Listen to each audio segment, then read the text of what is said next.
Chers amis, bonjour, je suis heureux de vous retrouver aujourd'hui pour une nouvelle séquence de l'invité de Pascal avec une invitée spéciale, Mélodie Pailoun Louzi. Bonjour Mélodie.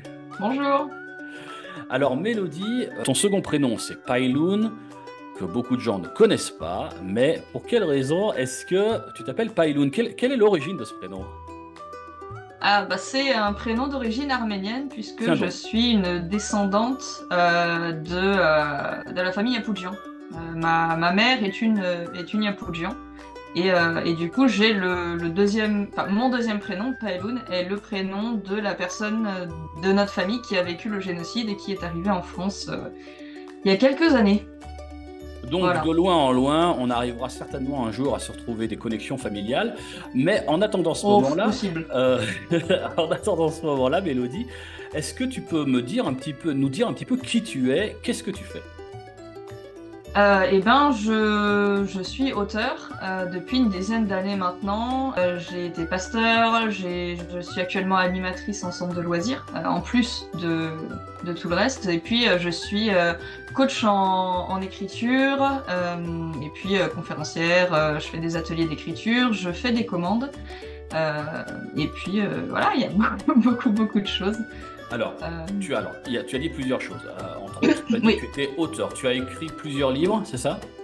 oui, j'en ai écrit 5 actuellement et d'ici normalement la fin de l'année, il y en aura 7. Tu es également, tu as dit coach. Tu fais du coaching en écriture.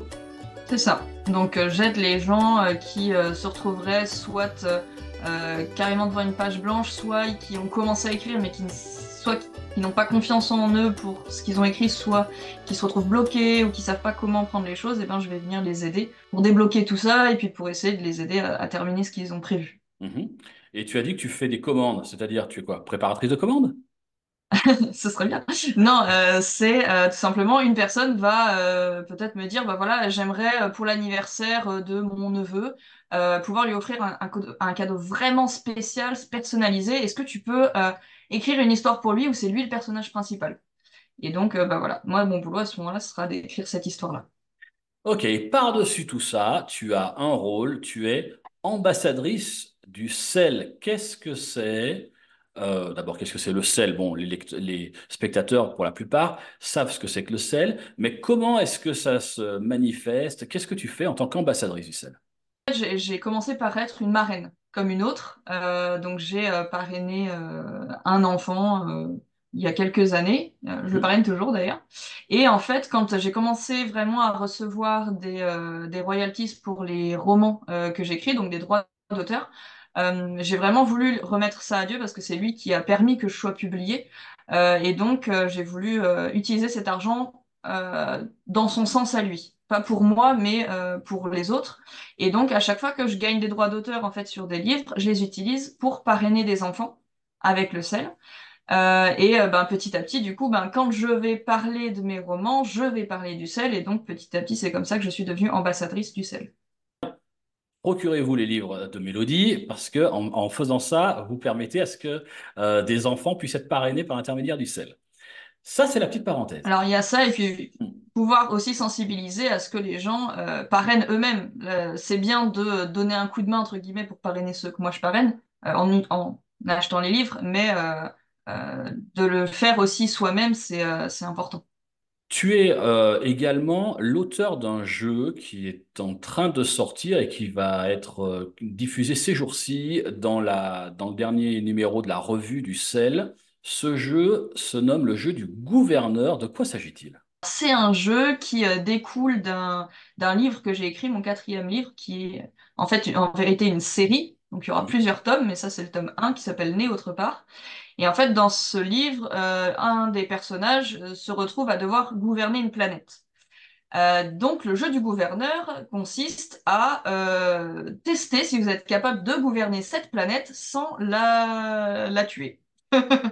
En fait, on a un petit plateau avec différents domaines dessus, la santé, l'économie, l'écologie, le militaire, et on a des petits pions en fait à mettre à un certain niveau.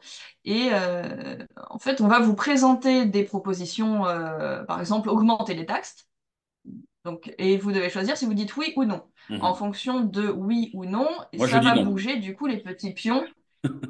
Et ben du coup, ça va bouger les petits pions. Par exemple, tu vas peut-être gagner en popularité, mais tu vas aussi perdre en économie. Et du coup, on bouge les pions sur le plateau, et le but étant de ne pas tomber à zéro, sinon bah, c'est qu'on a détruit la planète. Ça met en relation le problème de problèmes bien concrets. Par exemple, on a besoin d'argent euh, pour gouverner une planète ou une ville, etc. Et en même temps, les possibilités qu'on a pour gagner cet argent ne sont pas forcément toujours éthiques. Ou en tout cas, on n'a pas toujours bonne conscience par rapport à ces décisions à prendre. Donc le but, c'est vraiment de pouvoir, alors un, s'amuser, parce que gouverner une planète, c'est pas tout le monde qui peut se targuer de pouvoir le faire. Mais aussi ça permet d'essayer de voir quelles sont les limites et jusqu'à où on est prêt à aller, soit pour essayer de sauver la planète, soit pour essayer de rester soi-même en toute bonne conscience au niveau éthique. Donc il y a des gens qui vont complètement jouer en disant ce n'est qu'un jeu, je peux faire ce que je veux. Donc au niveau éthique, s'il faut vendre quelqu'un, je vendrai quelqu'un. Et il y en a d'autres qui vont le prendre en essayant de rester éthique et qui vont vite se retrouver devant certains problèmes, que ce soit financiers, militaires, éducatifs, etc. C'est un jeu pour faire de nous des bons politiciens? Non, c'est pour prendre conscience que on juge souvent très vite, je pense, ceux qui ont à prendre certaines décisions. Donc c'est d'un côté, alors pas pour leur trouver des excuses, mais pour qu'on ait un petit peu plus de compassion, je pense, pour eux. Mais aussi pour parce que moi à leur place j'aurais fait mieux, pas si sûr que ça. Mais c'est aussi pour se tester, voir éthiquement, est-ce que j'arriverai à tenir, est-ce que mes idées ne sont pas trop idéales. Est-ce que c'est le problème, c'est la réalité? Est-ce qu'il y a moyen de changer cette réalité en faisant certains autres choix? Voilà, c'est tout ce jeu-là de d'être entre ce qui est possible et ce qu'on aimerait. Est-ce que le jeu du gouverneur peut nous aider, nous, personnes qui ne sommes pas des décideurs nationaux, peut nous aider ou nous influencer dans nos choix ou les orientations qu'on voudrait donner localement? Alors localement on peut, et je suis la première à dire que si on peut pas changer le monde, on peut changer au moins un monde, que ce soit le sien ou bah, je le dis souvent dans le cadre du parrainage en disant bah rien que le fait de parrainer un enfant, ça change son monde à lui. Mhm. Euh, Il y a énormément d'anecdotes ou de petites paraboles ou d'histoires où on parle de la part du colibri, où on parle de l'eau dans l'océan, enfin de la goutte d'eau dans l'océan, etc. Où on parle de cette toute petite action, mais qui va avoir un impact, que c'est en mettant toutes ces petites actions bout à bout que finalement il y a une grosse action qui en ressort. Ouais. Euh, mais je pense que rien que si ce jeu peut aider à ce qu'il y ait plus de gens qui prient pour les politiques, ce sera déjà gagné.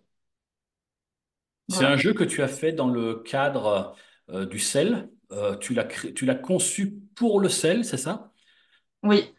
En fait, on voulait réfléchir avec mes contacts au sel sur comment est-ce qu'on pouvait promouvoir un petit peu la série du coup qui s'appelle Autre part. Au départ, j'avais parlé d'une petite histoire, ce qu'on appelle un préquel, donc c'est un peu les origines de certains personnages, etc. dans l'histoire, sous la forme d'un petit livre, comme les livres dont vous êtes le héros. Donc Mhm. vous lisez, au bout d'un moment dans l'histoire, vous devez faire un choix. Ce choix vous emmène à une page particulière qui vous donne la suite de l'histoire en fonction du choix que vous avez fait. Et comme ça, du coup, vous pouvez lire plusieurs fois le livre, changer à chaque fois de décision et avoir plusieurs types d'histoires. Comme je bidouille un peu et que je m'intéresse à énormément de choses, je code un petit peu aussi, et donc j'avais proposé d'en faire un jeu vidéo. Et en fait, du coup, c'est parti sur l'idée d'un jeu. Et comme j'aime énormément les jeux de société, et ben du coup, on a commencé à réfléchir plutôt mécanique de jeux de société. Mhm. Et le Excel m'a laissé carte blanche et je suis arrivée avec le jeu du gouverneur en disant, tenez, qu'est-ce que vous en pensez? Voilà. Et donc c'est comme ça que le gouverneur est né. Donc ce n'est pas un jeu vidéo, c'est un jeu de Non, c'est plateau, un jeu de société. voilà, un jeu de société qui est fourni, qui est intégré dans le prochain numéro de la revue du sel. C'est ça. C'est ça. Ok. Mélodie, si on veut en savoir un petit peu plus sur toi, tu es passé récemment, justement, puisqu'on parle du sel, dans la dernière émission du sel qui s'appelle La Rue du sel. Qu'est-ce que tu nous dis dans cette émission? Dans la rue du sel. Alors déjà, je me suis bien marrée. Je dis entre autres que les gens ont de la valeur, que c'est important qu'ils soient au courant, qu'ils ont de la valeur, que Dieu les aime, mais aussi que le parrainage aide à passer ce message-là aussi. On pense à ceux qui ont moins et que c'est pas parce qu'ils ont moins qu'ils ont moins de valeur. Puis j'y parle de un petit peu mon enfance et comment j'en suis venue à devenir artiste partenaire avec le sel. Voilà. Alors pour voir tous ces éléments, pour apprendre à te connaître un petit peu plus, je vais mettre dans le lien, dans la description de cette vidéo, le lien vers cette émission de la Rue du sel. On pourra te découvrir davantage. Si on veut aller sur ton site internet, découvrir un petit peu tes livres, quelle est l'adresse du site? Eh ben, elle est dans les commentaires de l'émission de la Rue du sel. Ok, et ben je le mettrai C'est aussi facile. en description de cette vidéo. Mélodie, Pailoun, Louzi, un grand merci pour ce petit moment qu'on a passé ensemble. Avec plaisir. Et à vous, chers spectateurs, eh bien je vous dis à très bientôt et à demain pour une nouvelle pensée de Pascal. Au revoir Mélodie. Au revoir. Et au revoir à tous.